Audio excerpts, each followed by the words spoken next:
Welcome to Caregiver Cast with Mary Elaine Petrucci. Are you overwhelmed raising a family, working full-time, caring for a parent or grandparent? It can be challenging when you're doing it alone. Caregiver Cast helps busy, burned-out professionals reduce their stress and overwhelm to create a better caregiving experience for themselves and their loved one. Caregiver Cast brings caregivers together with experts who provide information in a variety of areas. In each episode, you'll get tips on topics such as finance, legal, medical, self-care, community resources, mindset, and more. We're here to make your caregiving journey a more rewarding one. Acquire the confidence and skills to be a more capable caregiver by implementing the resources and strategies from these expert thought leaders. Get a community of support, resources, and strategies for your caregiving journey inside the Caregiver Lifeline community. Visit caregiverlifelinecommunity.com. And now here's your host, Mary Elaine Petrucci. Hi, welcome to Caregiver Cast. My name is Mary Elaine Petrucci, your host. My guest today is Betsy Sloan, and she will be talking about her journey with her husband's Alzheimer's. So before I formally introduce Betsy to you, I will give you some background information about her.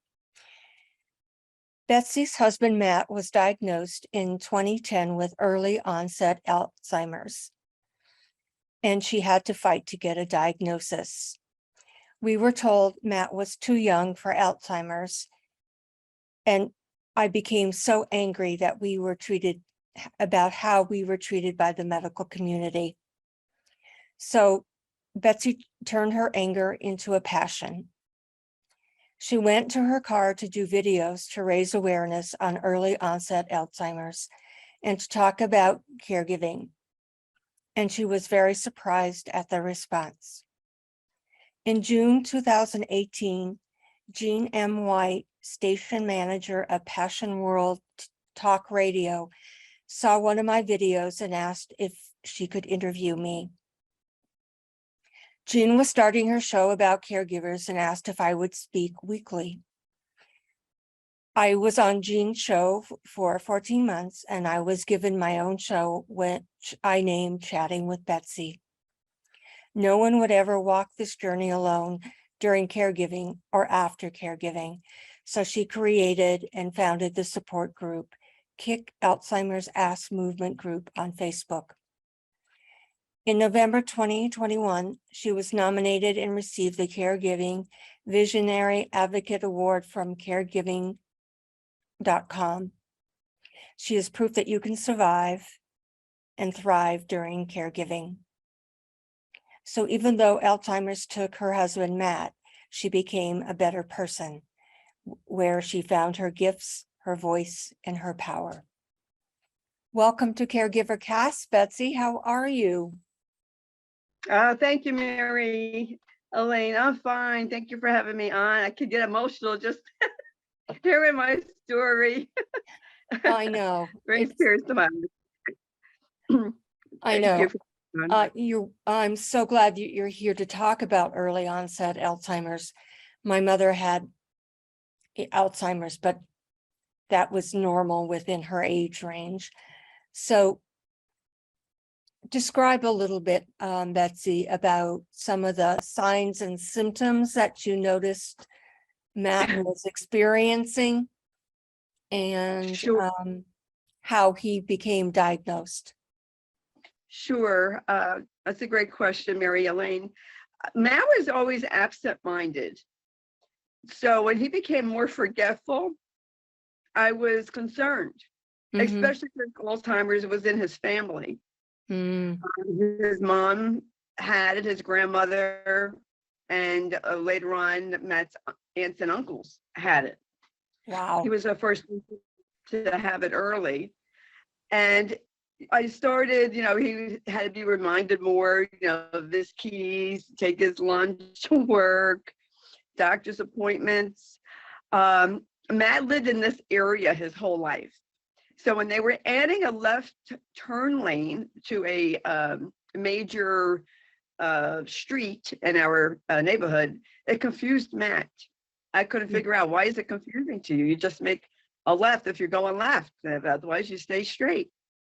He would avoid it. And I didn't understand it. And I saw him, he was driving in between two lanes. His prescription was off. All I could say is God watched out for him and everybody else. The guardian angels. He didn't stop at stop signs. He didn't see the lights. And I was wondering how he was functioning at work. Unknown to me at that time, he was having difficulty at work. Okay. And because of the HIPAA laws, they were not allowed to tell me anything. So when they finally, excuse me, I told Matt, I want you to go to a doctor. He resisted. Then his company told him to go, which I didn't know. And then he didn't resist. And I took him to a neurologist, and his first MRI was abnormal, showed abnormal shrinkage with non-specified white spots. And his brain waves, the EEG, was abnormal. And it said suggestive of dementia. It was just a battle, Mary Elaine, to get diagnosed because we kept being told he's too young. However, his company doctor, who I don't know if she saw him in person or not, suspected dementia from what was going on at work. She didn't even look at a test result, and she suspected it. So devastating, to say the least. How did that change Matt's life and your life when you found out about the diagnosis? Before you get to that answer, what company did Matt work for that they had a medical doctor on site? He worked for Arch Chemical Company. I don't think they're in business now. They got brought over by someone else. And I have to say, Mary Elaine, that company was so good to us. I have no complaints. I have praise. They had me actually, we were the first. They had a spouse, that was me, to sit in on his disability hearing. They never had that before because they knew Matt couldn't remember. And they knew something had to be wrong. Matt worked, it was another company before it was Arch.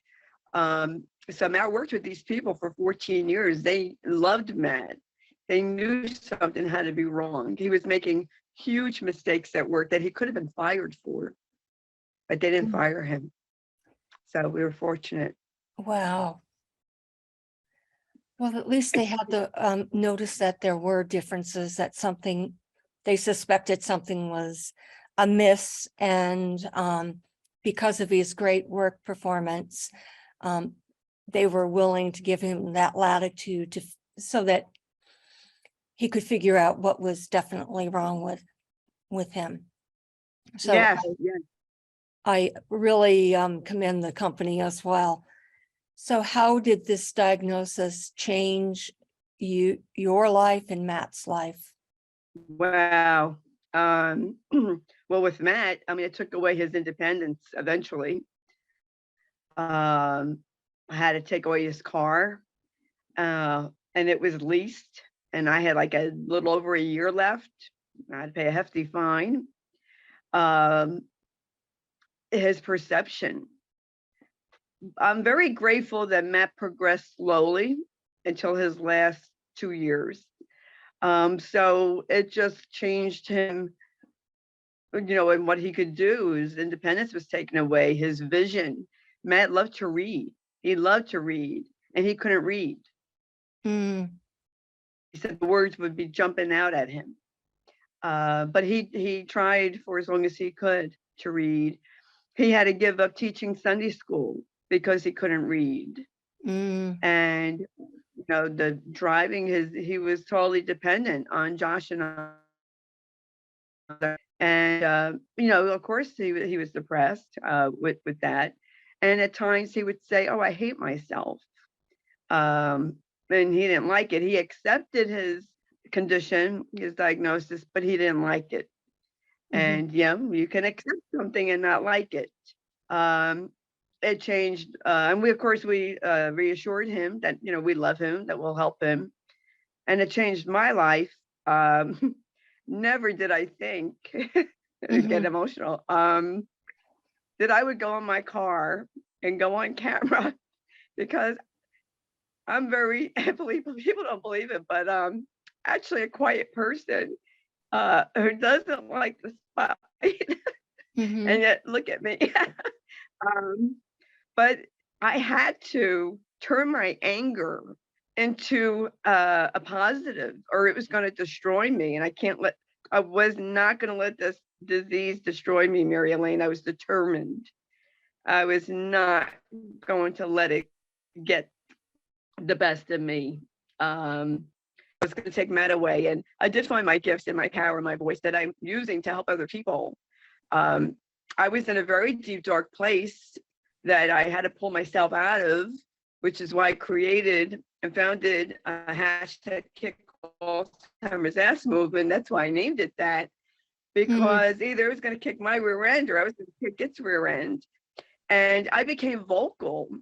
I was an advocate for Josh, because Josh has special needs. I had to advocate for him. But I didn't know it was an advocate back then. I was just doing what any mom would do. But with Matt, it was so different because I couldn't believe the ignorance and the arrogance of some doctors, medical professionals. It makes my blood boil to think of what we went through. When Matt was tested by neuropsychologists, she said, she accused Matt of being non-compliant, and she said he couldn't possibly be that bad. What? Well, she was wrong. Yeah, blame it on the person. I mean, they're coming to you for help. And I had talked to Matt before about being cooperative. That test cost a lot of money. And he said, "Betsy, I was cooperative. She didn't believe me when I told her I could not remember what she just showed me." Unfortunately, at that time, I didn't have proof from work. I didn't have documentation from work at that time. Oh, okay. And it was just truly devastating when people don't believe you. Even Matt's medical doctor didn't believe me. Matt was in the hospital in 2009, December of 2009.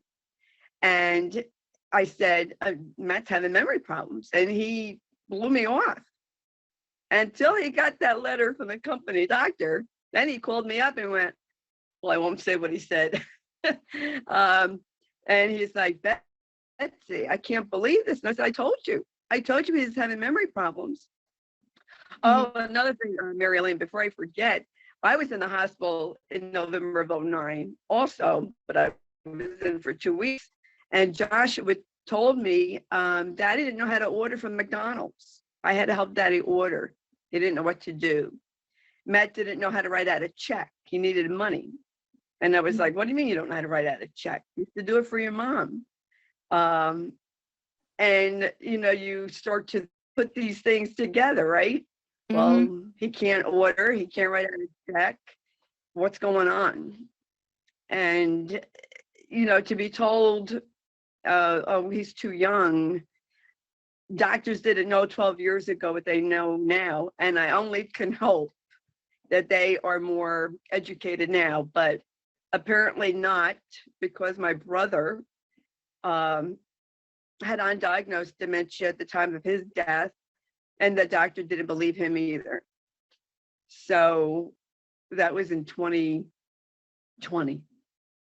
So it's really a shame. And if I may give some advice to your audience, please, caregivers, even if you have dementia, be your own advocate. And if a doctor doesn't believe you, go to another doctor. And if you don't have peace of mind, keep going to other doctors. Trust your gut instinct. You have it Mhm. for a reason. And that's what I did. I followed my gut instincts. That's incredible. I'm so sorry you had such negative experiences with the medical community. Did Matt have his CAT scan or MRI when he saw that psychologist who said that she thought he was just faking it, or? Yes, he did have it done by then. I don't remember whether I showed it to her or not, the test result. I probably did. But yeah, they thought that, he wasn't being cooperative. And Mary Elaine, sad to say, I have heard this from other caregivers, that the doctor who was testing them blamed the patient, saying that you didn't try hard enough. You could do better.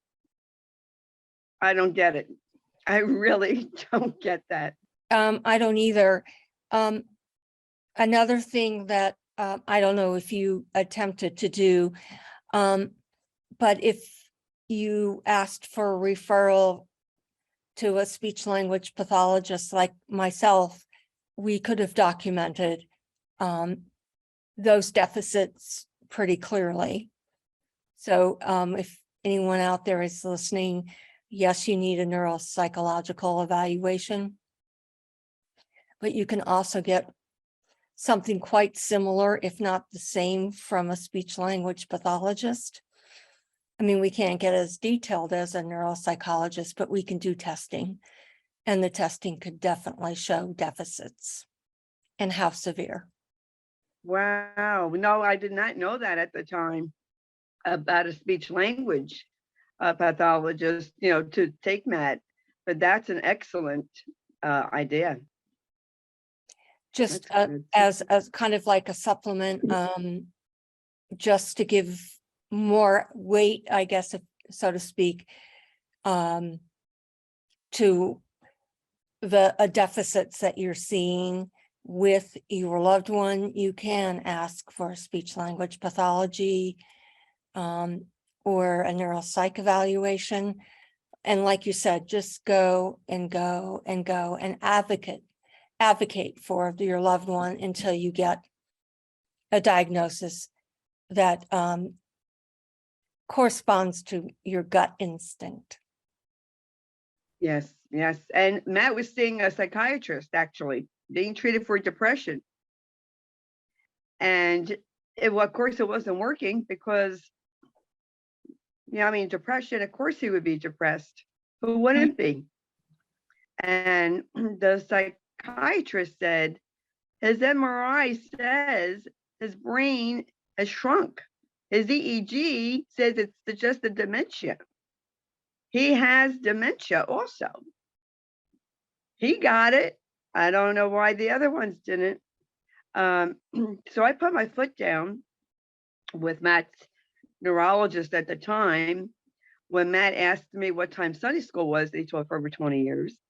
And Matt was a jokester. So I said, "Are you serious?" And I said, "What time is on your watch?" He looked at it and he's like, "I don't know." I said, "You don't know how to tell time?" He said, "No." I said, "Well, that's not depression."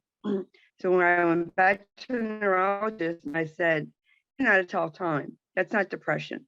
His mother had it, his grandmother, call it what it is. And unfortunately, and sad to say this, Mary Elaine, it's a good thing Alzheimer's ran in Matt's family that I knew to suspect that. Otherwise, I would have believed these doctors. I would have believed them if I didn't know any better. Well, it's good that you knew that there was a history of Alzheimer's in his family. So Yeah, that, the doctors knew. well, right, because obviously if it was so prevalent in his family history, then it would make Matt more susceptible to have it. Right. And the neurologist, that one, treated Matt's mom for Alzheimer's. So he knew that his mom had it. I had an intuition, and I remember telling Matt when he was in his early 50s, I said, I believe you're going to get Alzheimer's early. For some reason, I just had that instinct. I myself at that time did not know you could get it in your 50s. I thought maybe, you would get it at 60. So I didn't know. It wasn't talked about. Early onset was not talked about back then, like it is now. Now it's very prevalent. Right. Well, that really even astounds me. If Matt's neurologist treated his mother, whom he knew had Alzheimer's, and he didn't suspect it in Matt. I don't know. I'm speechless at this point. Excuse me. So can you tell me how like his Alzheimer's progressed over time and how it impacted you as a caregiver? Sure. When he started to, Matt couldn't cut his food. Well, I had to order for him at a restaurant. I used to wonder, what are people thinking? Because Matt looked normal. Well, they must have thought I was an overbearing wife. Here I am ordering for him, cutting up his food. Later on, I had to feed him. And then I got to a point, I don't care what people think. Let them stare. Matt eventually developed a shuffle. Matt looked like he had Parkinson's. You would look at Matt and think, oh, he probably has Parkinson's, but he didn't. He was tested for it. Being incontinent, wearing diapers. I didn't tell him he wore diapers. I just said it was no underwear. We had to maintain their dignity, and Right. there's no need to save somebody for something they can't help. Going to the bathroom, he needed assistance. You realize as each skill Matt lost, I grieved. When he couldn't mow the lawn, he couldn't drive, he couldn't feed himself. Eventually, he started having hallucinations. Mm. And that was, I was prepared. I didn't know any better when his mom had it, so I didn't know how to handle it back then. I was well prepared. And I tell your audience, caregivers, educate yourself. I can't repeat that enough, so that you are prepared and you know what to do. Yes, reading about it, living with it is two different things, but you will be prepared. So educate yourself and your loved one's diagnosis. And I educated Josh. I prepared Josh, but I was out food shopping. I was at the grocery store. The first time Matt was really having a bad time with hallucinations. So Josh calls me and he says, Mom, Daddy's yelling. He says, there's people in here. I said, okay, I'm almost done. Keep calm. Tell Daddy he's safe and you're going to get rid of the people. And we became very good actors. So I said, let me talk to Daddy. I said, what's up, Matt? He said, people are in here. They're hitting me. And I could tell he was very agitated. I said, wow, man, I'm really sorry about that. You know what? Josh is going to get rid of the people and they won't bother you anymore. I'm going to be coming home soon. He goes, are you sure? I said, yes. You have to go with the flow. You have to go with the flow of the hallucination. Don't argue with them. You're just going to cause more havoc. And so that's what we did. When Matt started seeing his deceased relatives, he would say his mom came by, his brother, his dad. I'd go, oh, that's nice. Did you have a nice visit? How are they doing? Tell them I said hi. I wasn't going to tell them, oh, they're dead. You didn't really see them. What someone with dementia is looking for is reassurance and validation. We all like to be validated, don't we? Well, it's no different with someone with dementia. You have to validate what they're feeling. And so I did. And he would be very concerned about my safety because he would say, Betsy, there's men over there. Be careful. And I don't know why. Hallucinations to me, Mary Elaine, are so weird. because everyone sees things differently. He thought the people on the TV were in the house, people on the radio, excuse me, were in the house. I had to shut the TV off, shut the radio off until he, calmed down. And just constant reassurance with the hallucinations and the medications. That's a whole nother story, but medication is trial and error. You just have to find that right combo, and sometimes you can't. And unfortunately, these antipsychotic drugs are for people who have psychiatric issues, not for people whose brains are dying. So they don't know how it's going to affect. It affects people differently. Mm-hmm. And so the hallucinations agitated Matt. Sometimes one of the medications agitated him. Then you have to take something else, which will make them drowsy. So when they're drowsy, it affects their balance. Excuse me. And then so you have that problem. And Matt started to, near the end, his muscles were going on him. He would be like this. He had his head down and made it very difficult to feed him and to do oral care. Hospice, well, that was another nightmare. I want to tell your audience, don't wait till the last minute. I tell people, learn by my mistakes. Have someone, if you could afford it, hire a consultant, hire a geriatric nurse manager, somebody to help you navigate the hospice process. I wish I did. I went with doctor's recommendation. It was from the local hospital. I know they had a hospice unit up there. The hospital hospice unit was much better than a home care. The home care was a nightmare. I call it the hospice from hell because that's what it was. Excuse me. Oh my goodness. Sounds like the whole process was not the best one for you. Not very supportive, I should say. Yes, unfortunately. I want to commend you though, when Matt had those hallucinations that you mentioned, you did a wonderful thing. You acknowledged the situation and you said you would take care of the situation. You calmed him down. I mean, that was amazing. So I don't know where you'll learn that, Betsy, but that was really incredible, to remain so calm, to help him go through those hallucinations until he settled down. Many people would not have done that, Betsy.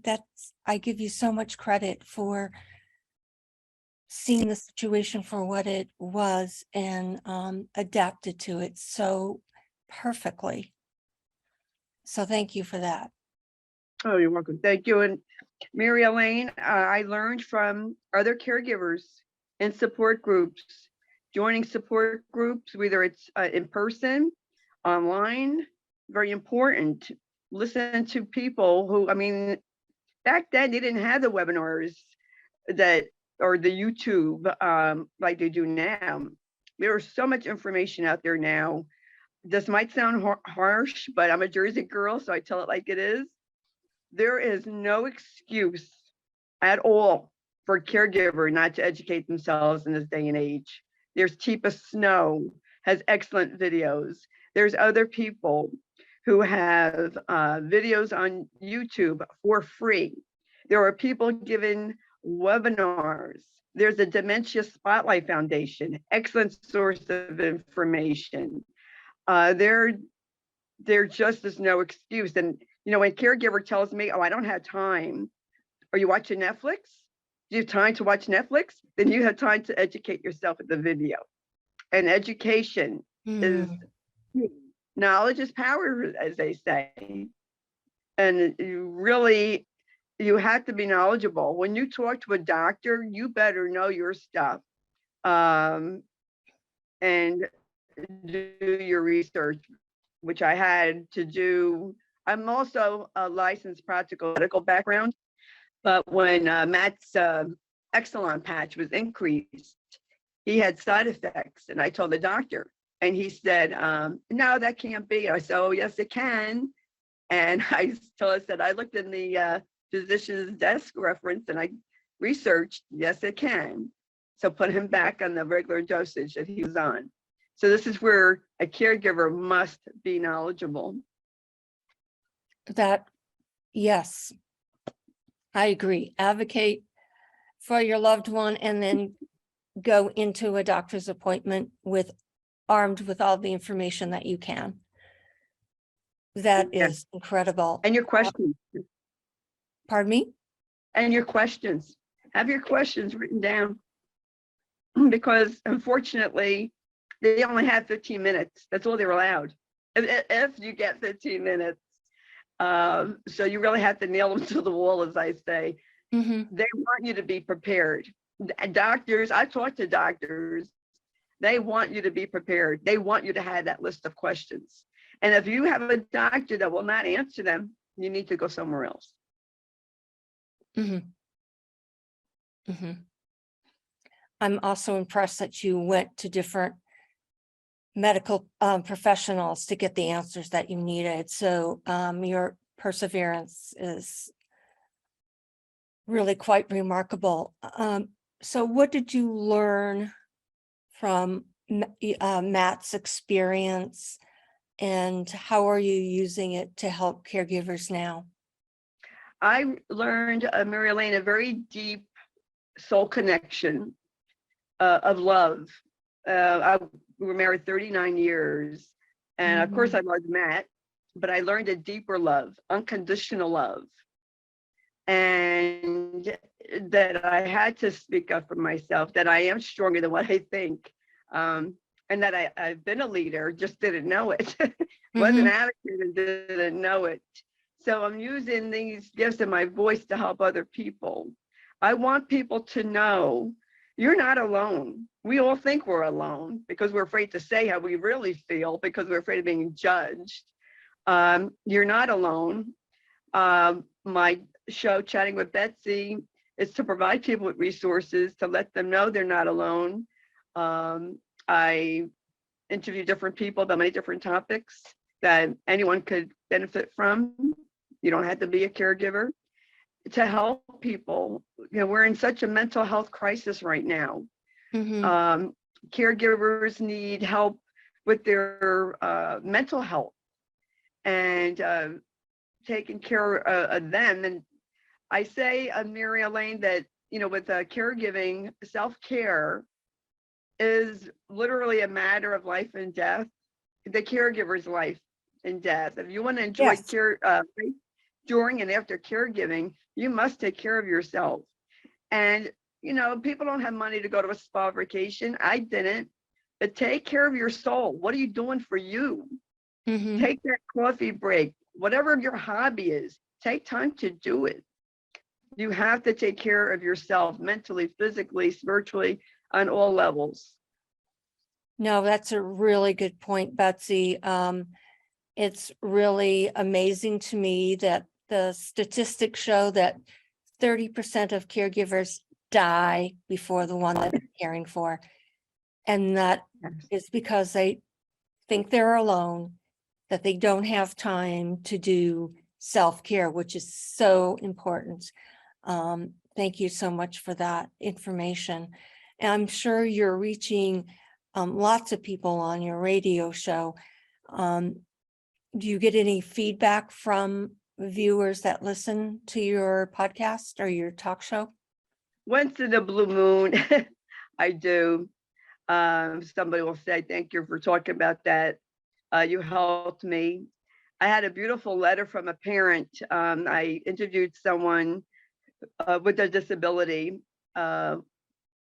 Cooking with Friends. That's the name of the show that's on YouTube. They're up in the upper Hudson Valley in New York.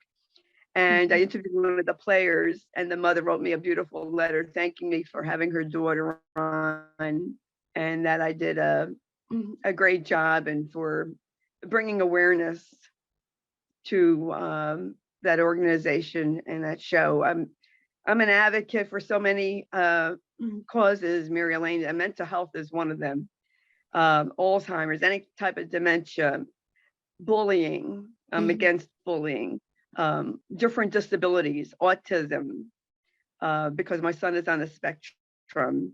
There's just, so much. And, we all, I say, therefore, by the grace of God, go I, because, things change in a spin of a dime. And nobody has a right to judge anyone. And I tell people all the time, go for counseling. I went for counseling. I'm still having grief counseling. I'm not ashamed. If you need to take antidepressant, take it. No one should judge anyone for going for mental health help, because we don't know what punches life has in store for us. And, we all might need help at some point, and it's okay. It's not a sign of weakness to need help. It's a sign of strength to know that you need help. It's okay to say, you know what, I can't deal with this. It's okay to say, I need to place my loved one. You're not failing them. A lot of people feel that way, Mary Elaine. Oh, I failed my loved one. I promised my loved one I would take care of them. Every situation is different. We don't have a crystal ball. I tell people, don't make that promise, because you don't know what could happen. Right. Sometimes our loved ones need more care than what we can give them. We're not skilled professionals. I'm a skilled professional. I needed help. That would have needed more help if he would have survived. But thankfully, he wasn't placed. But, I tell people, don't compare my situation with yours. Safety, is a big issue. Your health. There's a lot of different things to consider. And I really want people to know you are not failing your loved one. You did not fail your loved one if you had to place them. And a lot of people feel that way, and they feel guilty. Guilt is a big thing with caregivers. I had it. I call it unjustified guilt. I had it for a year. We do the best we can with the knowledge we have at the time. And, the would have, could have, should have will drive you crazy. And guilt is an energy drainer. Don't let it drain you. Move forward. Help someone else. And I know helping others makes me feel better. You say so many important things there. Can you give caregivers like 3 takeaways from your experience with Matt and the medical establishment? Yes. Go with your gut instinct. Seek other opinions. Don't be afraid to speak up. The squeaky wheel gets the grease. And you must be knowledgeable, educate yourself. I can't say that enough. And you have to be an advocate. You have to speak up when there's an injustice. Otherwise, things won't change. And just love up on your person. Don't worry about the house being clean, if the meal is perfect. Learn to adapt and go with the flow. You have learned to be very adaptable when someone has dementia. You do. Just love up on your person. Hearing is the last sense to go when someone is dying. That was drummed into my head in nursing school. Talk to your loved one when they're dying. They hear you. And I have a saying, dementia robs the brain, Mary Elaine. It does not rob the heart. It cannot rob the heart of love. Love wins. Yes. Wow. So powerful. Thank you, Betsy. I want to thank you so much for being here and sharing your experience with Matt. You did some amazing things. You were still advocating. You were still helping Matt go through his different stages with the hallucinations. And you really are speaking up and being an advocate for other people. So I really want to thank you. You gave so much to Matt, and I'm sure he did appreciate it in his own way. And I want to thank you for being here and sharing your story. Thank you Well, very much. Well, thank you for having me on, Mary Elaine. It's my pleasure, and I'm honored. Thank you so much. Thanks for what you do. Thank you. Thank you. Thank you for listening to the Caregiver Cast today. Get a community of support, resources, and strategies for your caregiving journey inside the Caregiver Lifeline community. Visit caregiverlifelinecommunity.com. Get involved with the show. Send your email to mpetrucci2002@gmail.com. And we'll see you again next week for another episode of Caregiver Cast.